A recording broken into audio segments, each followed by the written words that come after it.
Rice தி Lord. என்னுடைய அந்தரங்கமான வாழ்க்கை, அதாவது என்னோட பர்சனல் லைஃப்ங்க. அதில் நான் சாத்தானால அவனுடைய காரியத்துக்கு உடன்படாமல் இருக்கேனா, சாத்தான நான் ஜெயித்தவளா இருக்கேனா, அப்போது நான் என்ன தெரியுங்களா பண்ண முடியும்? பிசாசை துரத்த முடியுங்க.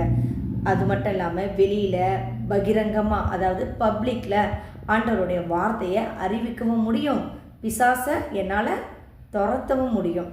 ஃபஸ்ட்டு பிசாசு என்னை பார்ப்பாங்க, என்னென்னா இவங்க நம்ம தந்திரத்தில் மாட்டாதவங்களா, நம்ம காரியத்துக்கு உடன்படாத நபர் தானா, இல்லை நம்மளால் இவங்கள ஒன்றுமே பண்ண முடியலன்னா இவங்க கர்த்தரிடத்துல நிலச்சிருக்கிறவளா அப்படின்றத முதல்ல சாத்தான் என்னை பார்ப்பான்.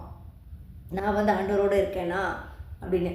அப்படி நான் அந்த காரியத்திலலாம் நான் இல்லைன்னு வச்சுக்கோங்களேன், என்னால் பேசவும் முடியாது, துரத்தவும் முடியாது. சும்மா சத்தம் போட்டு பேசுகிறதுனாலலாம் பிசாசை துரத்த முடியாது.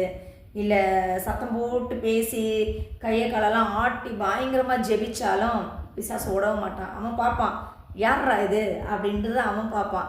நம்மளுடைய காரியத்தில் உட்படாதவங்களா, இல்லை நம்மளுடைய கிரியைகளால் இவங்க மாட்டாதவங்களா அப்படின்றத அவன் பார்ப்பான். ஸோ அதிலிருந்து அவனை நம்ம துரத்தணும் அப்படின்னாக்கா நம்ம ஃபுல் அத்தாரிட்டி பவரில் நம்ம இருக்கணும். அதாவது கர்த்தரோடு நம்மளோட ரிலேஷன்ஷிப் எப்படி இருக்கணும்னா ஸ்ட்ராங்காக இருக்கணும். அதாவது சாத்தானுடைய தந்திரம், அவனுடைய கட்டுக்கள் எதுவுமே பார்த்திங்கன்னா நம்மளை நெருங்கவே நெருங்காது, நம்ம கர்த்தரோடு ரிலேஷன்ஷிப் இருந்தோம்னாக்கா.